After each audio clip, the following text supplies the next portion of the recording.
It is so good to hear that music because it means one thing, Andrew Clark, that we're back.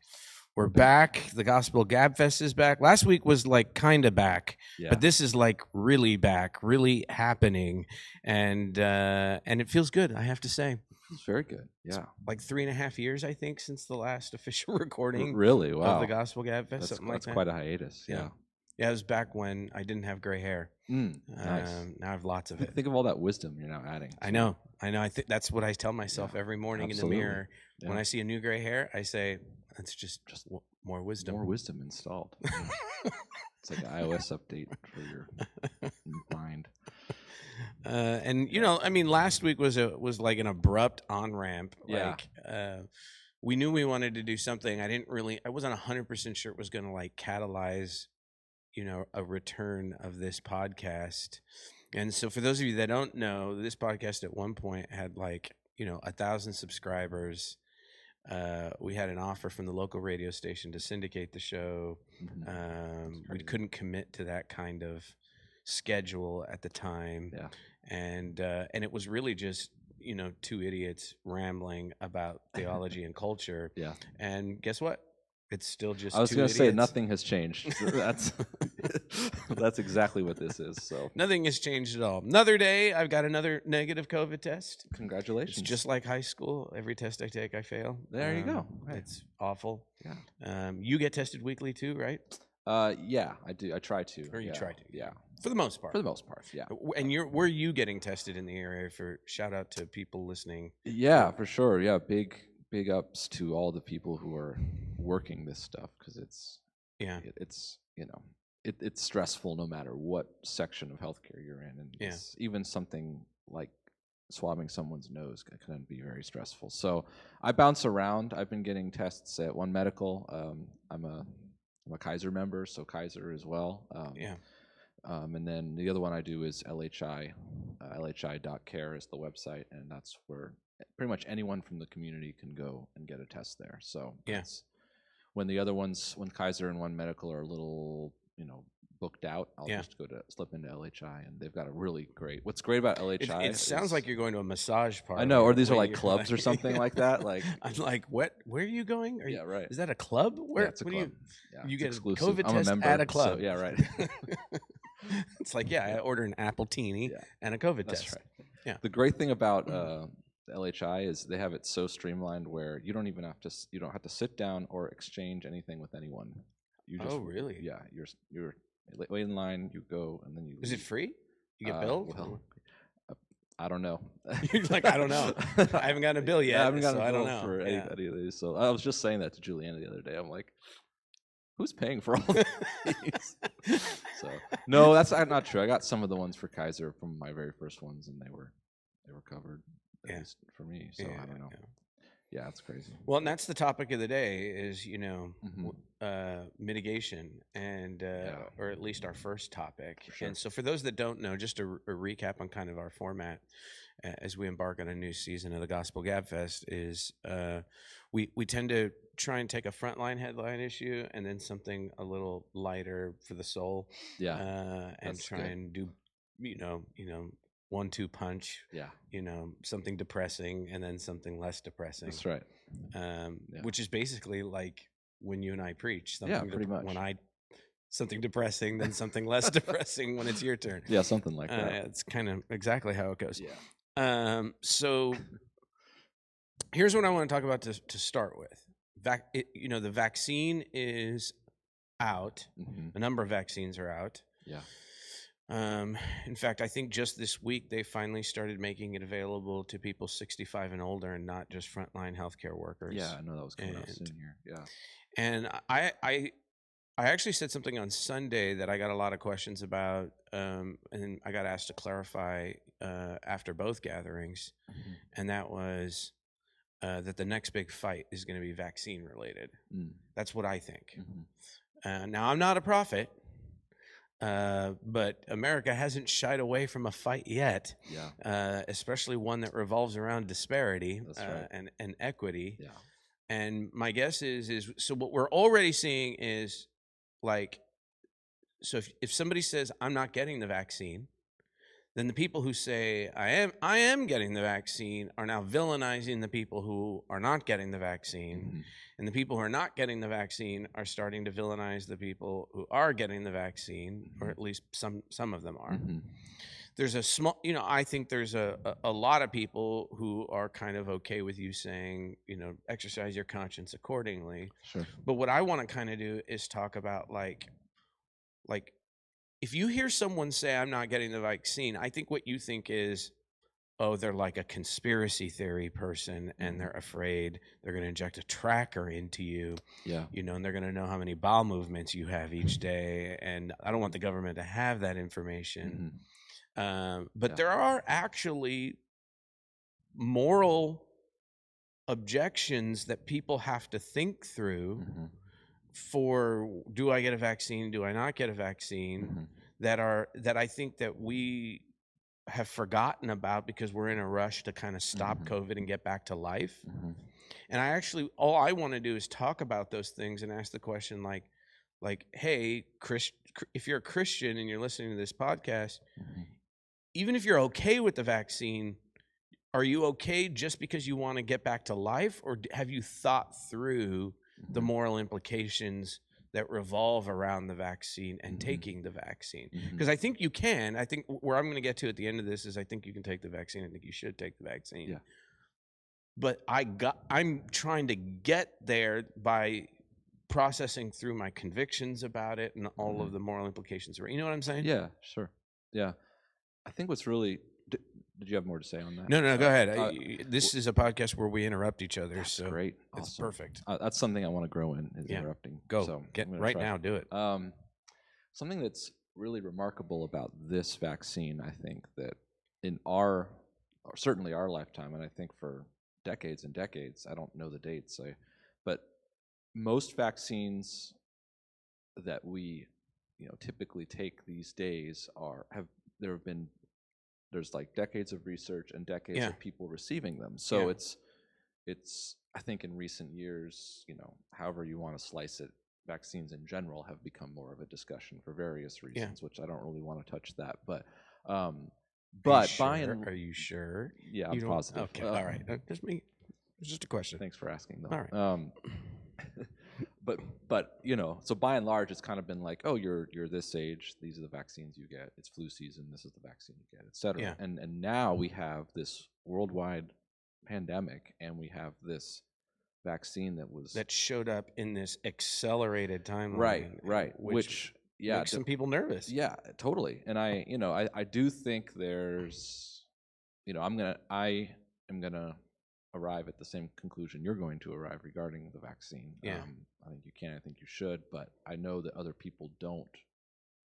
I understand the apprehension behind, like, here is this thing that you're that has been like really quickly moved forward. And I think that part of kind of standing in each other's shoes, so to speak, is like understanding that might give some people some pause, even in the midst of everything that it promises and as bad as things are. So I think the question for the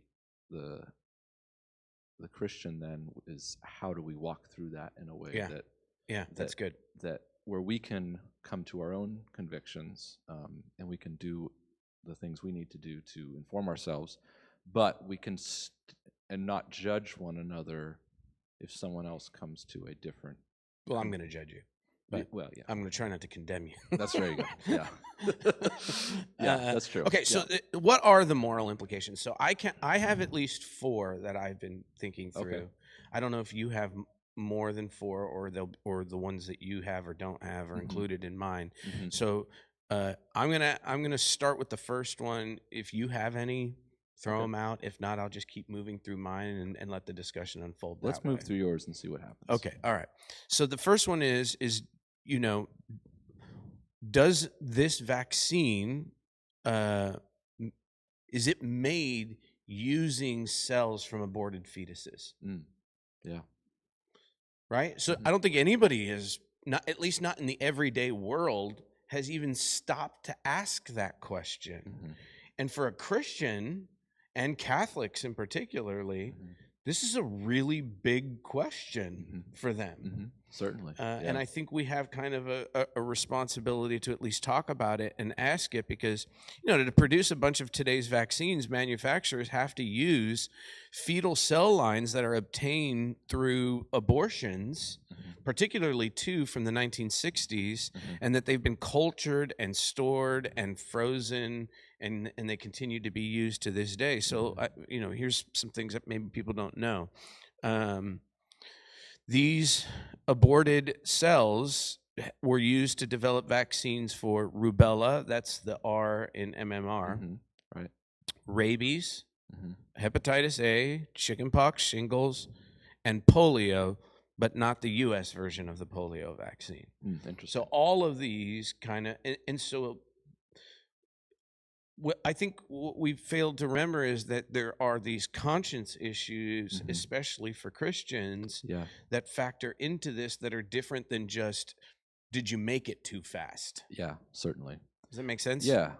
And I think that, if I could just sidestep for a second, I think that could be applied to a lot of things that we, and this isn't me saying yes or no to the vaccine. I'm just speaking in general here. Like, there's so much that we just consume in the West without even thinking twice about it. You know, like whether it's food, where did that come from? Whether it's technology, where did your iPhone come from? Your clothing that you wear, where did that come from? And I'm chief among sinners there, but it is really interesting to think about, the stuff we order off Amazon with one swipe, without giving a second thought as to what went into producing that product. As long as it shows up on our door in 2 days, we're happy. And it really, like I said, I'm a hypocrite here, but it's very important, I think, for us to, as Christians, to think how things got to be, and then how and if and when we should consume them, and what it means to consume those things. So, anyways, it's like you're on Amazon, you're like, oh my gosh, I didn't know I needed a bourbon glass with a bullet in it. But you now I definitely know I do, and I want it here in 2 days. Yeah, that's right. And I don't care where it came from. I don't care what sweatshop produced that. Right. Daddy need it now because me likey. Right. It's so easy. It's frightening how easy it is to get things these days. And we could go down this rabbit hole on so many things. I think what I don't know, maybe you disagree, but I think what we want to do is we want to get Christians we ought to be better at thinking through these things.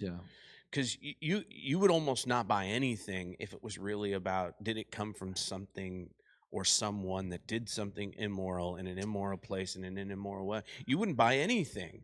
So, but we do have to have categories, and we do have to some degree, draw lines consciously, even if they're somewhat arbitrary. And I don't think hardly any Christians, or at least Bible-believing, Orthodox, gospel-centered Christians would fail to draw the line at something coming from aborted fetuses. Certainly. And so here's the good news. Newer vaccines are moving away from fetal cell lines. So scientists are finding alternatives like animal cells, non-fetal human cells, to create viable treatments. And so the Christian Medical and Dental Association, I bet you didn't know that was a thing. I did not. Yeah. That's cool. If you want to know whether that filling is sanctioned by Jesus, this is where you go to find out. Good. That's a weight off. So they commended the Moderna and Pfizer vaccines because they use mRNA technology, not DNA technology. They don't contain fetal cells, and they do not rely on fetal cells for in production. Interesting. Yeah. That's very good news. That is super good news. Yeah. It's interesting. It's cool that there is a group that where you can look this up. Doesn't do the thinking for you, but synthesizes it for people to understand. That's very cool. So people like asked me, Alan, are you going to get the vaccine? And I've responded to, so if you're listening and you've been one of the people that I've said I don't know to, it's not I don't know because of the great government conspiracy that I'm worried about. It's for reasons like these. So that I don't know is it depends on which vaccine they offer me, because the AstraZeneca and Johnson & Johnson vaccines do use those fetal cell lines to develop and create the vaccine itself, as well as in lab testing. Wow. So if I'm offered Moderna or Pfizer, so my wife just got the vaccine, she was Moderna. If I'm offered Moderna or Pfizer, the answer is yes, I will take the vaccine. If I'm offered one that is made from these fetal cell lines, I will have to abstain probably. So that's why this is complicated. Yeah, and that's only the first of your 4 points. So that's only the first. That's definitely not something that I had considered. Yeah. But here I'm gonna give some people some more conscience room. Yeah. Or at least I'm gonna try to. Okay. Yeah. Even in the case of those requiring fetal cell lines for production, there are a bunch of pro-life leaders that still say that they're not opposed to taking those vaccines. Okay, so the Catholic Church, for example, says that those who choose immunization are not culpable for the sin of abortion. And even the Southern Baptist Ethics and Religious Liberty Commission said that receiving the vaccine is morally permissible, and they wrote a whole paper on why. Interesting. Okay? So, like, you see the different concentric circles of conscience that are now starting to emerge? Yeah, this is not just like black and white. Yeah, and that's why it's helpful to talk about and think about these things. I think the kind of knee-jerk reaction is like, oh, it has to do with this very controversial topic, so let's not address it, or draw a very like hard line in the sand, yes or no. But when you actually dig deeper into what's actually going on, there is more conscience room, which is very good. Yeah, I think Albert Mohler, who's high up in this Southern Baptist convention, he came out the other day and said, I think you not only is it okay to take the vaccine, I think you need to take the vaccine. And he made an entire position and argument for why. And a lot of that is grounded in Christian love and service for a community and for a people group that he roots in some things that he sees in Scripture. It was actually pretty well done, I thought. Anyways, I'll have to check that out. That's where I tend to lean on this as well. But I'd like to hear what he says. Okay, so number 2 is, so if it's made through mRNA technology, which distinguishes itself from DNA technology, is it safe and ethical to take? That's a good question. I don't know if we need to spend an entire lot of time on this because we kind of just answered it, but like the conviction is, for me anyways, it's yes, because it's not using fetal cell lines. Yeah. The safe question is the one that's got people freaked out. Certainly. Yeah. Because it was developed so fast. Yeah. And I read something that somebody said, and it goes something like this: yes, it went faster, but it used the same scientific methods to get there. Right. And I think we have to remember that. Totally. Does that make sense? Absolutely. I mean, that's what I studied biology in college, and so there's, while I am not very well versed in all the details of the world, they don't just like, it's not like some off, entrepreneur guy like putting vials together and then like selling it. Someone probably thinks that. Yeah, somebody's, I'm not taking Trump's vaccine. That's right. You know he didn't actually mix it, That's right? Yeah. He wasn't in the lab with a coat on. No. Actually mixing the thing. That would be something. That would be something. And so, it's like there's, it is a, even in a very unique circumstance like we find ourselves, there are still like benchmarks that must be met. And that's, as comforting as it can be. I do still understand some people's apprehension, but it's... Well, also the fact that the stakes are so high, like scrutiny and oversight has never been so intense. Right. It's like nobody wants to put something out there into the general public that's going to, take where all of a sudden it's like, I'm going to have to go Rick Grimes based on what they did. Yeah. know. I mean, that's the thing is the, I guess in some crazy, like, Batman scenario where like there was this evil genius who wanted to like, but I mean, the liability is unthinkable, if you were to just like mess this up, so to speak. Well, that's a great point. These are Pfizer, for example, Moderna, Johnson & Johnson. These are businesses. They want to make money. They certainly do. Yes. And in order to make money, their product has to work. Yeah. Or at least enough. Yep. Yeah, certainly. So, I don't know. That's just kind of what I've been thinking about on the safety side of it. Yeah. Yeah. No, it's definitely, I mean, I had that thought all fall as they've been developing it. It's like they're moving really fast. It's better, I suppose, than dragging their feet, because in a sense, it's like how, we're talking about mitigation broadly. It's like, how careful is too careful, but they have these benchmarks that they have to meet. And that's important that those are in place. So, all right, let's move on to the third. Sure.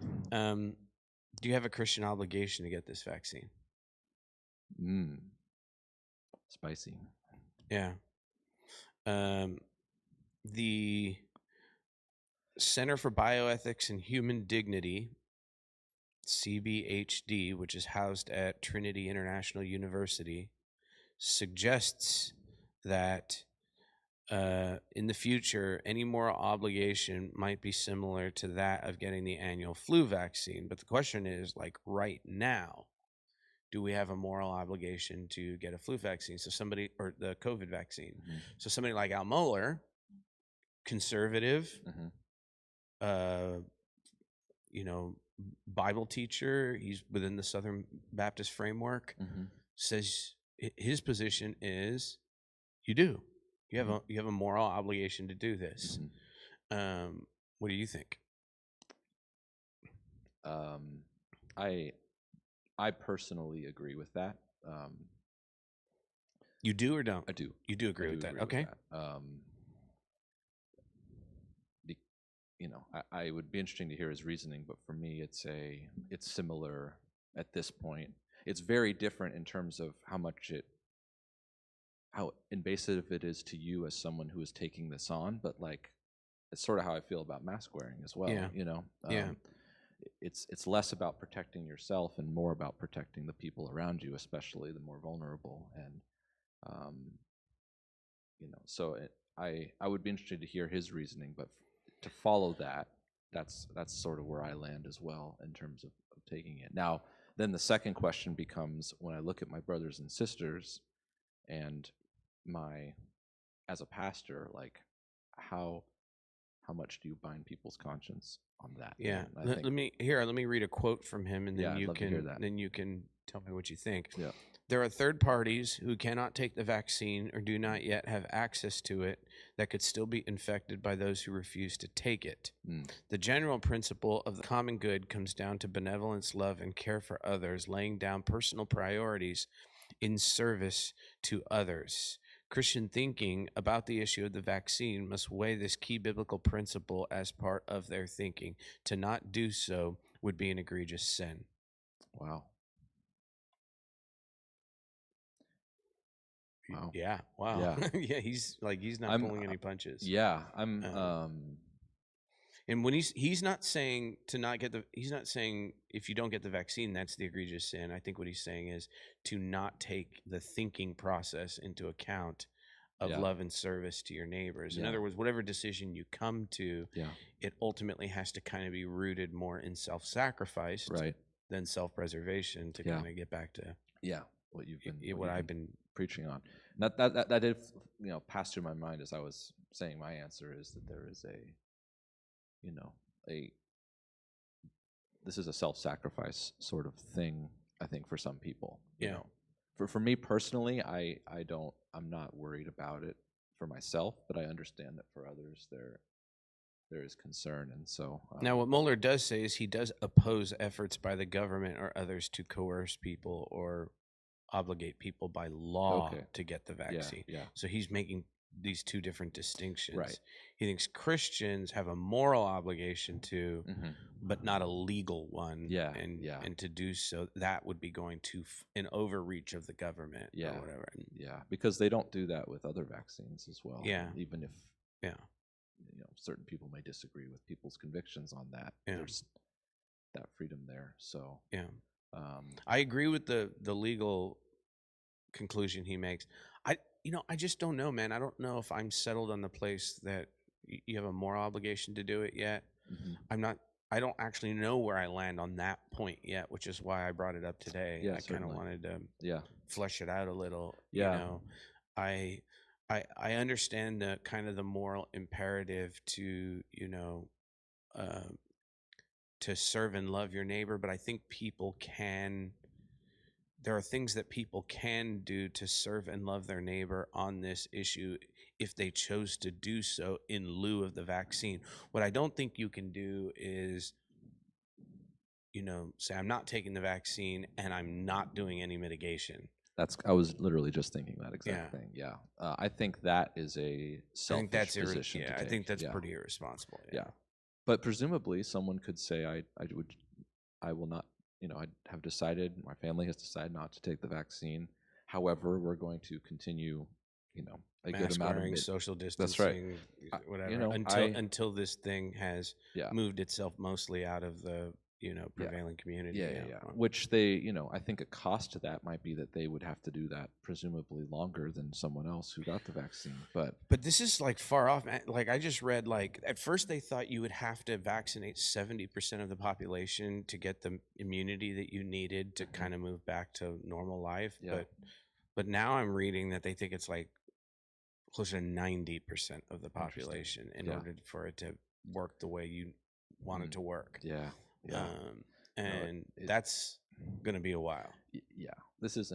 It's very encouraging that we've started to take this step, at least to me, but it's still a long battle ahead of us. I know, and that's the hard part. Yeah. So I guess the last question, or the last thing that I've been thinking through is, does the timing of taking the vaccine factor into your moral considerations, especially in relationship to susceptible others? So here's what I mean by that. Yeah. Should I, Alan Coleman, take the vaccine before everybody who's more vulnerable than me has gotten to have the vaccine? Yeah. So let's take like frontline workers out of this for a second. For sure. And let's just talk about everybody else. So I'm talking about nurses, doctors, medical staff. Let's take them out of this for a minute. People who are dealing with it on a daily basis. Yeah. So now let's just talk about the rest of the population. Yeah. Should I refuse to, as a healthy person, as a mostly healthy person, to take this thing if, for example, Gary hasn't gotten it yet, or Dan hasn't gotten it yet, whatever. Yeah. So I think there's two ways we need to address this. Number one is, or maybe we don't need to do both, but I think in a vacuum of a world where there are no errors or no, missteps with administration, I think the self-sacrificial posture to take for someone like you or me who are, relatively younger and not as at risk as someone who is older, I think it's our duty as disciples of Jesus to take the path of downward mobility, which is to say, you go first, you need this more. While still, practicing mitigation and other things to prevent. So that's where I very confidently land for myself. Is I'm fully not expecting to get it till the end of 2021. I think I'm in the same camp. In some weird world where like if I got an email from my doctor saying, hey, you're on the list, you're coming in 2 weeks, like I would have lots of questions as to like, how am I already able to take this thing? Yeah. Well, and so I think we then need to actually bring it into the real world, which is that's happening. It is happening. I didn't read the article, I just saw it in passing, but there was an article in the IJ about how, I forget the group that was doing it, but there was a big clinical error and a bunch of, younger people ended up getting the vaccine way ahead of.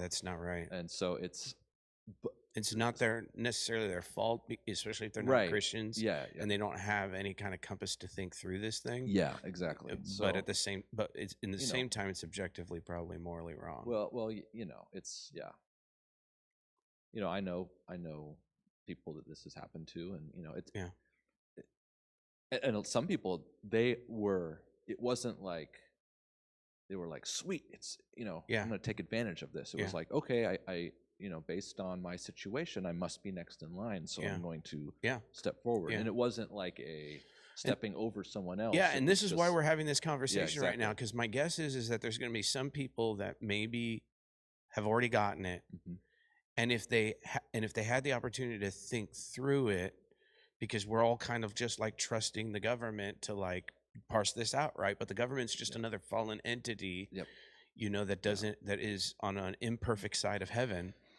I think a lot of people, if they thought it, they would go, oh, if I really thought that through, I don't know if I would have taken it yet. Yeah, I think so. Yeah, I think it's really important make sense? that we make that distinction where it's like not a for shame thing if you got it, but it's it's I don't know. It's really, they told me it's my turn. That's right. I took it.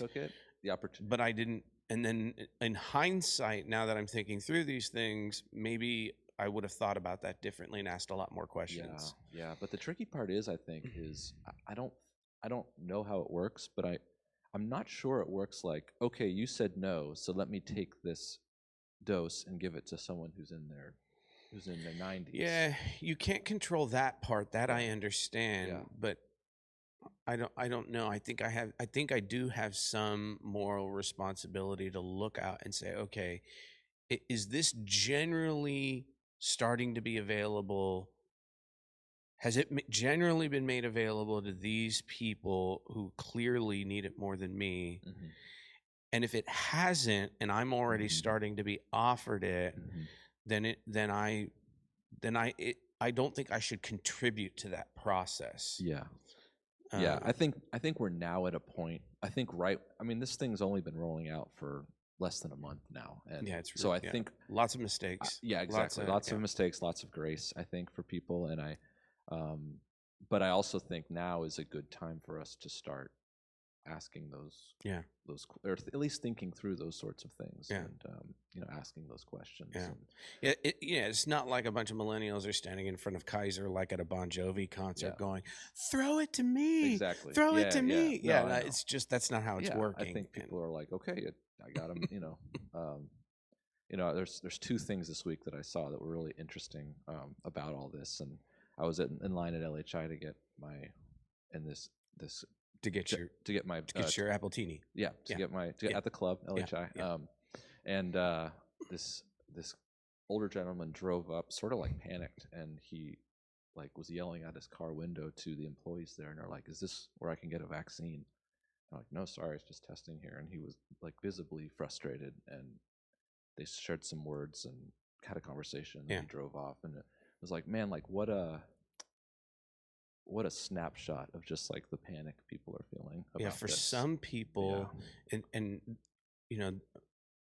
I said something that maybe was hard to hear for a few people, which was about stop social media posting that you got the vaccine already.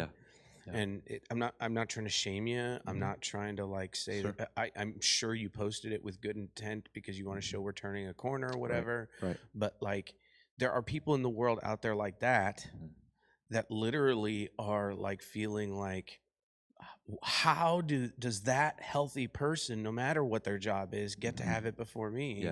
And this thing will certainly kill me if I get it or whatever, you know. However they're thinking through it. It's like life and death to some people. No, definitely. And it's important then to remember that those people are, I think everything feels theoretical until you see a face. Until you see a face. For me, that was like the face that I needed to see to be like, wow, people are really, you can look at the landscape and know it's severe, but also like personal people, it's really upsetting to them. And then the other thing that was really interesting is I was on the Marin Health website, and there's and I know they're trying to be helpful. I'm not condemning them or anything, but there was a page with a title that was, "When do I get," all caps, "my vaccine?" And it's like, I just read it like, when do I get my vaccine? Like, and I just, I think this is important for Marin, for our context, actually. Why did he get his Tesla before me? I've been waiting. People typically, I would say there are exceptions, but a lot of people in Marin are are used to kind of getting things when they want it, what they want, and this is an exercise in patience, but it is also an exercise in patience in something that's causing a lot of fear for people. So it's very interesting. Like I think in the months to come, you're right. This is going to be and I think it's going to get even fiercer. I think it's easy now because healthcare workers should get it first. Elderly people should get it first. People with compromised immune systems should get it first. Like we're all on board about that. Yeah. But then once it starts rolling out to people who are a little bit more on the same playing field, that's right. That's when this is going to get more ugly, I think. It's going to, and it is. So I to kind of wrap up this subject, I think there's like two big takeaways. I think one, think through this carefully. It shouldn't just be the way we should never as Christians proceed into the world about any major life decision with moral consequence, with flippancy or urgency, without having first thought through the implications of our decision, whether it's to take a vaccine, whether it's to start a new job, whether it's to get married or not, whether it's to have children. Sure. There are moral implications that Christians have to begin to think through before they just say yes to the dress. Okay. And then number two, we're going to see some pretty horrible things is my prediction. We're going to see some injustices, some disparities, some inequity in the distribution of this vaccine, even when we're told our government leaders are working hard to make sure that doesn't happen. But money talks at the end of the day. People are going to find a way to cut to the front of the line. And we as Christians have to not take the bait and engage with the culture in a way that is just as hostile and commiserate with those that are feeling treaded upon, so to speak. Trust in the sovereignty of God, and be wise. It's super interesting. I was thinking through this before we met here, and there's actually a Dr. Seuss story that reminded me a lot about this. Boy, this will be fun. If you give me 2 minutes, it's called The Sneetches. Oh, I know this story. Do you? I do. So it's the one about the birds that have one group has the stars and the other group does not have the stars. Oh, this is different than I was thinking. Go ahead. And the group with the stars on their belly looks down on the group without the stars on their belly. And this guy moves into town and he has a machine that can put stars on bellies, so that they're part of the group that is included. Well, the original group that had the stars gets upset about this. There's this business that were for $3. Because they were a privileged group up to this That's point. right, and now they're not anymore. So then this same guy says, well, I'm going to charge $10 for you to remove your star so that you're now in the group that is special again. Interesting. And so there's this picture in very Dr. Seuss fashion in the book where it's this figure 8 of all the Sneetches going in and getting out. And basically this guy made all this money and left. And the moral of the story, Dr. Seuss wrote it as a response against discrimination. And actually it was a big push against anti-Semitism as well when the book came out. And it just goes to show that, am I saying like Pfizer is like the guy? I'm not trying to like draw any of those. I'm not doing that. But what I am doing is it's just a great little fun kid story, but it's so deep in that. Morally profound. And we just so easily look at like what other people have or what we don't have. And I think we just need to remember this is going to roll out in different ways for different people. And we're all going to have different convictions, and so our thought is, like you said, our call is to think biblically about it, not just in our decision to do it, but also in relating to one another. And our response to inequity and injustice has to be clear, thoughtful. We have to engage with it, but in a way that is inherently loving and draws people to the name of Jesus, not in a way that sends them screaming the other way. I really would encourage people to try to be, even if you disagree, to try to understand the other person's, and out of that place, have a conversation if they're amenable to that about so when you see someone on the street who says, I'm not sure if I'm taking the vaccine or I'm not taking the vaccine, try and have a little grace and understand that maybe it's because they're thinking through one of these things, right, and that they're not just a conspiracy theorist. Yeah, totally. So, Yeah, all right. absolutely. So, how about something a little lighter? Nice. You said to me the other day, "Hey, Alan, have you seen the movie Soul?" Yeah. Now, I had been avoiding the movie Soul until my during Christmas, my kids were like, "We should all watch Soul," and then it didn't end up happening. And I was going to watch the movie, as part of like a family thing, but I wasn't excited to hear Disney's take on the soul and afterlife. Okay. Yeah. So I watched it last night. Okay. And what I found is that this movie does not seem to follow Disney canon. Interesting. It's really weird. Well, because the Disney canon is follow your heart and desires to be happy. That's the Disney canon of every movie. This movie comes to a different conclusion, that your value in living life is not about what you desire to do with your life. Yeah, It's totally. just because you have dignity and value as a human being. Yeah, for sure. I was like, what just happened? Yeah, totally. When we talk about movies and shows, do we need to like say spoiler alert or anything like that? Spoiler alert. You didn't. I'm just about to. Okay. So All right. Don't be a jerk about it. Just, I get it. Okay. Listen, spoiler alert. And if you get really offended that we're spoiling Soul for you, man, get out of the house. It's also been out for like a really long time. So that's good to know. I was late to seeing it as well. But. Right. So I saw it last night. Okay, cool. This was my takeaway. That was that was the first thing I thought to myself when I hit the off button. Now, don't get me wrong, it gets a lot of things wrong. Well, but it also, maybe instead of us picking apart what it got wrong, what are some of the things you think it got right? So I think that's exactly what I came to. Is did I expect it to be a orthodox view of the afterlife? Absolutely not. And I don't. No. But what I was really surprised by was there were a number of biblical themes that you could pull out of it in terms of at least touch points. Let me do this first. Yeah. Let me do this first. Let me just give a synopsis. So you had your spoiler alert. I'm going to give a synopsis, and then we can kind of platform from there. Yeah. All right. So this is a Disney-Pixar movie.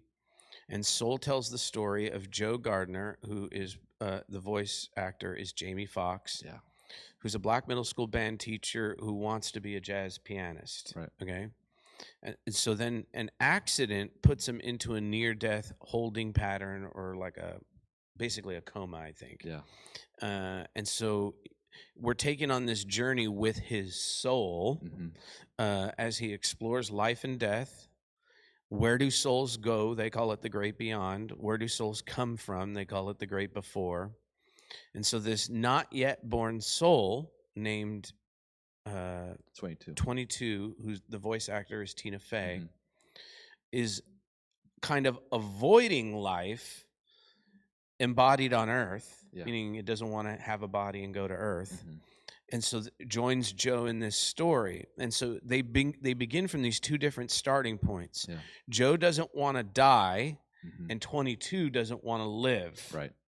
But then they both discover in the end that life is worth living simply because it's life. Yeah, absolutely. Totally. Good synopsis? Very okay good there? synopsis. All right, yeah, totally. Without getting too deep into like all the details. I'm really bad at giving synopses. I feel like I'm missing details, but that was very well done. So, I just think there's something to be said for like in search of our purpose, or in search of purpose, there is, I think the world wants us to get, this is what I wrote down. I think we live in a 5-year plan world, and I think Scripture calls us to a day-by-day world. Yeah. And I think that stories like this, while not biblically informed, like really accentuate that to us, Yeah. This one to me didn't quite have the gut punch that like Up or did you see Coco? That one? I did not see Coco either. You gotta go. I saw Up. Yeah. But those two to me have like the ultimate like Pixar gut punches, and this one didn't quite hold that, but there was that like that scene where he's looking back on his life and he sees all these beautiful moments with his family. Yeah, so there's this scene where they're walking through kind of the hall of memories of some kind. Basically, it's them together looking back at Joe's life. Yeah. And 22's looking at his life and basically says, "Wow, you've lived a pretty pathetic, meaningless life." Yeah. Yeah. And all those scenes are like him eating alone in a diner, or like getting rejected from gigs and stuff like that. And so we're basically, Disney's trying to get to with that is, well, that's not what makes a life valuable. That's right. Yeah. Which is the anti-narrative of like the whole culture right now. Absolutely. It's like follow your dream, follow your heart, follow whatever. And this movie just goes against all of that. It's so weird. And what was really great is that those scenes that were precious to him are like very normal life things. Like there's this like kind of cloudy memory of his point of view of his mother like bathing him as a baby, and there's like him seeing fireworks for the first time, or eating a great meal. These are all very ordinary things, and there's nothing necessarily. They talk about this. Like, what is your spark? Like, what's a spark? In other words, what is the thing that makes life worth living? Right. And one of the things that Joe kind of takes away, he says this: a passion is not a purpose. Yeah. Yeah. I just am boggled that this came from Disney. Yeah. Yeah, it's cool. I mean, it's a really cool.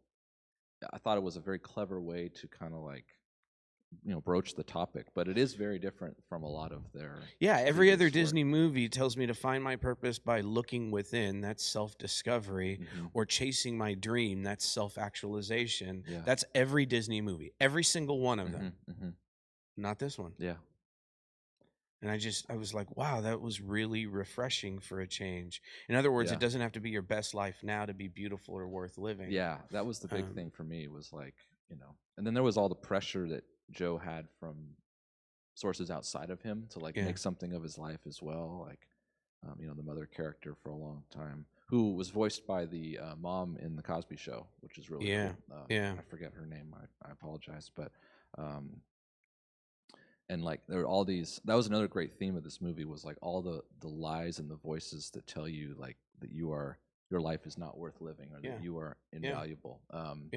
And that was a very surprising thing. Yeah, like me. Life is valuable simply because it's life. Like, I don't even know if the people who were like voice acting this thing realized what logic and worldview they were espousing. Yeah, totally. Because it probably goes against everything a lot of them believe. Or at least Hollywood as a stigma believes. I would say Hollywood is as overarching. Yeah. It's like that's not really, that's not really the way that life is viewed typically.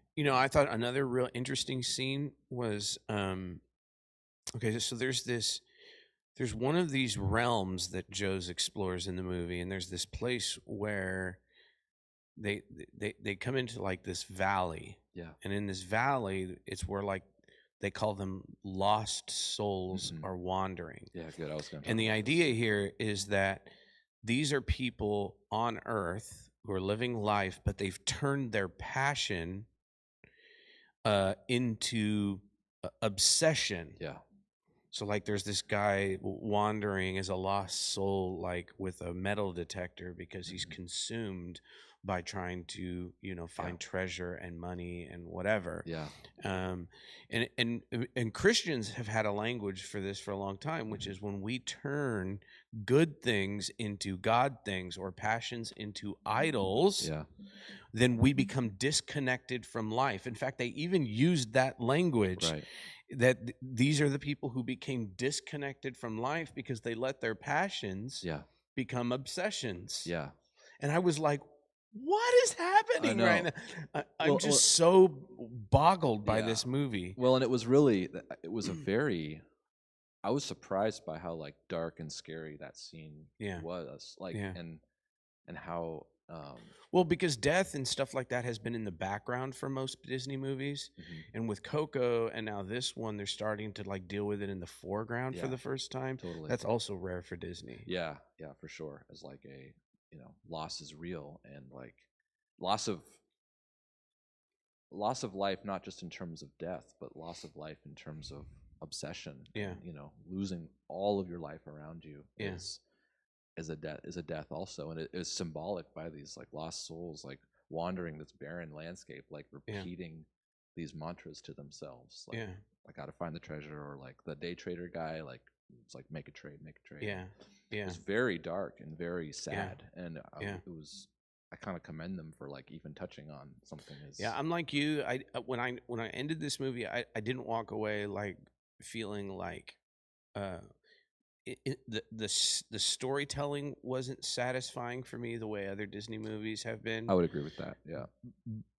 So it's not like I was like, oh my gosh, that was so good and fun to watch.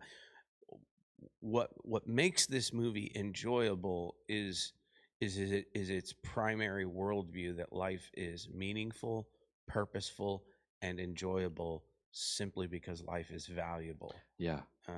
That primary message, being so countercultural. Yeah, very. In a world of abortion and suicide on demand and chase your dreams, that's the only way you have meaning is if you follow your heart and turn your desires into obsessions, whatever it takes to reach your dream. Well, basically they just said that disconnects you from life. Be really careful, because it's gonna take your whole life over. Here's another quote that I'll read from Joe, the main character. Joe finally gets his dream. So like it's building to this performance at a jazz club with a very famous jazz musician. Within the canon of the story, Dorothea something or another. Williams, I think. Dorothea Williams, and he finally gets to play with her. So the whole movie is basically built around him trying to get to this. And he does. He actualizes his dream. He plays with this person. He applause. He's recognized. He's asked to come back. He's reached his dream as a jazz musician, and then he says this: "I've been waiting for this day my entire life. I thought I'd feel different." And that's the biblical narrative. The biblical narrative is passions taste bitter when we mistakenly believe that they can satisfy us more than the living God. Yeah, totally. Absolutely. I love that quote. And my favorite one came right after, when Dorothea responded to him and said, I heard this story about a fish. He swims up to this older fish and says, I'm trying to find the ocean. The ocean, says the older fish, that's where you're in right now. This, says the younger fish, this is water. What I want is the ocean. Oh, yeah. And it's like, man, that'll preach. Right. And it's like, that's it. Like, I want life. I want my life to matter. Yeah. Your life does matter. Yeah. You're in your life. Yeah. And it's that's what, kind of going back to what I said, like this, everything in culture and everything in us is like, work and strive and make something of yourself, and then one day you'll get to experience life. And the biblical idea is like this, Lord, like daily I'll seek you. Like Jesus said, if anyone would follow me, deny himself, pick up his cross and follow me. And it's like this daily exercise of sacrifice, to be sure, but also of gratitude. Give us this day our daily bread. It's this like day by day. Lord, thank you for giving me all I have, and let me live as an act of worship in response to that. And it's hard to do that when your eyes are always on the horizon and the next thing that's going to come. Well, and that's kind of a good word for us in like the COVID season, which is like everybody's eyes are on the like back to normal, or the vaccine, or the end of stay at home, or the when masks are finally gone, and so it disconnects them from life. And then the other application is like, how many people right now are living, or are they just existing because they're waiting for some different day? And I think that's super applicable to us right now at this time. Yeah, it's a really good question to ask, and then it really forces us to ask ourselves the question of what is living. What is living? Yeah. Like for that, listen to my sermon this Sunday. That's right. Let me end with this quote by Dustin Crowe, and you can throw anything else in that you got. He wrote an article on the movie, and he says this lesson revises the Disney ethos a bit. Life's magic and meaning isn't primarily found by looking within for a spark, talent, or passion that needs to be expressed.